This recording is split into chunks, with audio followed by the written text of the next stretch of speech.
नमस्कार। चलिए आज बात करते हैं एक बहुत ही जरूरी कानून की, घरेलू हिंसा से महिला संरक्षण अधिनियम 2005। आखिर ये कानून क्यों बनाया गया और ये असल में कैसे काम करता है, आइए इसे थोड़ा करीब से समझते हैं। ये एक ऐसा सवाल है जो सच में सोचने पर मजबूर करता है। सोचिए, जो चारदीवारी हमें महफूज रखने के लिए होती है, अगर वही खतरनाक बन जाए तो? बस इसी सवाल का जवाब देने के लिए ये खास कानून बनाया गया। और पता है, यही इस कानून की सबसे खास बात है। ये कोई क्रिमिनल लॉ नहीं बल्कि एक सिविल लॉ है। इसका मतलब, इसका मकसद सजा देना नहीं बल्कि फौरन, जी हां बिल्कुल तुरंत, सुरक्षा और राहत पहुंचाना है। तो सबसे पहले यह समझना होगा कि जब हम कहते हैं घरेलू हिंसा, तो इस कानून के हिसाब से उसका मतलब क्या है, क्योंकि इसकी परिभाषा में सिर्फ मारपीट नहीं आती बल्कि और भी बहुत कुछ शामिल है। तो कानून के हिसाब से घरेलू हिंसा का मतलब है कोई भी ऐसा काम या ऐसा बर्ताव जिससे किसी महिला की सेहत, उसकी सेफ्टी या उसकी मानसिक और शारीरिक दोनों तरह की भलाई को नुकसान पहुंचे। अब इसे और आसानी से समझने के लिए कानून ने इसे 4 अलग अलग हिस्सों में बांटा है। सबसे पहली और सीधी सादी कैटेगरी है फिजिकल अब्यूज, यानी शारीरिक दुर्व्यवहार। इसमें किसी भी तरह की मारपीट, धक्का मुक्की, मतलब कोई भी ऐसा काम जिससे शरीर को चोट पहुंचे या पहुंचने का डर हो, वो सब आ जाता है। इसके बाद आती है दूसरी कैटेगरी, लैंगिक दुर्व्यवहार। इसमें यौन प्रकृति का कोई भी ऐसा बर्ताव शामिल है जो अपमानजनक हो, किसी की गरिमा को ठेस पहुंचाता हो। और तीसरा है मौखिक और भावनात्मक दुर्व्यवहार। और ये जानना बहुत जरूरी है कि कानून सिर्फ जिस्म के जख्मों को ही हिंसा नहीं मानता। किसी को बार बार नीचा दिखाना, ताने मारना, गालियां देना, मतलब किसी भी तरह से इमोशनली चोट पहुंचाना भी घरेलू हिंसा के दायरे में ही आता है। और चौथी और शायद सबसे ज्यादा नजरअंदाज की जाने वाली कैटेगरी है आर्थिक दुर्व्यवहार। इसका मतलब है किसी महिला को उसकी जरूरत के पैसे ना देना, उसे फाइनेंशियली कंट्रोल करना, नौकरी करने से रोकना या उसकी अपनी संपत्ति जैसे स्त्रीधन वगैरह उससे छीन लेना।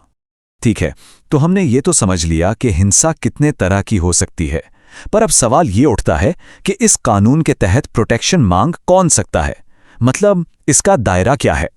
कानून की भाषा में जो महिला मदद मांगती है उसे व्यथित व्यक्ति यानी अग्रीव्ड पर्सन कहा जाता है। अब ये कोई भी महिला हो सकती है जो उस इंसान के साथ एक घरेलू रिश्ते में रह रही है या पहले कभी रह चुकी है जिसके खिलाफ वो शिकायत कर रही है। तो फिर ये घरेलू नातेदारी क्या है? इसका सीधा मतलब है ऐसे लोगों का रिश्ता जो एक ही घर में रहते हैं और खून, शादी या शादी जैसे किसी रिश्ते से जुड़े हैं। इसमें लिव इन रिलेशनशिप भी शामिल हैं। तो मतलब माँ, बहन, बेटी, पत्नी, पार्टनर, ये सब इसके दायरे में आ सकते हैं। तो अब जब हमें ये पता चल गया है कि घरेलू हिंसा क्या है और कौन मदद मांग सकता है, तो सबसे बड़ा सवाल आता है, मदद मिलती कैसे है, क्या प्रोसेस है इसका? देखिए, प्रोसेस को काफी सीधा रखने की कोशिश की गई है। सबसे पहले पीड़ित महिला एक प्रोटेक्शन ऑफिसर को शिकायत कर सकती हैं। ये सरकार की तरफ से नियुक्त एक अधिकारी होते हैं जिनका काम ही मदद करना है। ये ऑफिसर फिर मजिस्ट्रेट के सामने एक रिपोर्ट, जिसे घरेलू घटना रिपोर्ट कहते हैं, वो फाइल करने में मदद करते हैं। और इसके बाद मजिस्ट्रेट तुरंत सुनवाई करके राहत के लिए ऑर्डर पास कर सकते हैं। और हाँ, सबसे जरूरी बात यह है कि इस पूरे प्रोसेस में महिला को अकेला नहीं छोड़ा जाता। कानून ने एक पूरा सपोर्ट सिस्टम तैयार किया है जिसमें ये प्रोटेक्शन ऑफिसर और सर्विस प्रोवाइडर्स जैसी संस्थाएं शामिल हैं। ये संस्थाएं कानूनी सलाह देने से लेकर मेडिकल हेल्प और यहां तक कि रहने के लिए एक सेफ जगह दिलाने में भी मदद करती हैं। अच्छा, तो मजिस्ट्रेट किस किस तरह के राहत के ऑर्डर दे सकते हैं? कई तरह के, जैसे कि हिंसा को तुरंत रोकने के लिए प्रोटेक्शन ऑर्डर। एक बहुत ही जरूरी ऑर्डर होता है निवास आदेश, ताकि महिला को उसके घर से न निकाला जा सके। इसके अलावा गुजारे भत्ते और खर्चों के लिए मॉनेटरी रिलीफ, बच्चों की टेम्परेरी कस्टडी और हिंसा से हुए नुकसान के लिए मुआवजे का ऑर्डर भी दिया जा सकता है। तो इस पूरी बातचीत का निचोड़ क्या है? आखिर ये कानून इतना जरूरी क्यों है? क्यों इसे एक लैंडमार्क कानून माना जाता है? इसका सबसे बड़ा महत्व इस बात में है कि ये एक सिविल लॉ है। इसका फोकस सजा दिलाने पर नहीं बल्कि सुरक्षा और राहत देने पर है।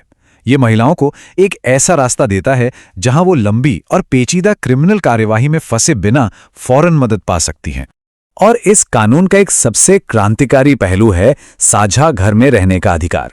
ये कानून साफ साफ कहता है कि किसी भी महिला को उसके शेयर्ड हाउस होल्ड यानी साझा घर से निकाला नहीं जा सकता। भले ही उस प्रॉपर्टी पर उसका कानूनी मालिकाना हक ना हो। सोचिए, ये अपने आप में कितनी बड़ी और जरूरी सुरक्षा है। तो आखिर में एक सवाल छोड़ जाते हैं। कानून तो बन गया है और ये वाकई एक बहुत मजबूत ढाल है, पर क्या इसकी जानकारी हर उस इंसान तक पहुंच रही है जिसे इसकी सबसे ज्यादा जरूरत है?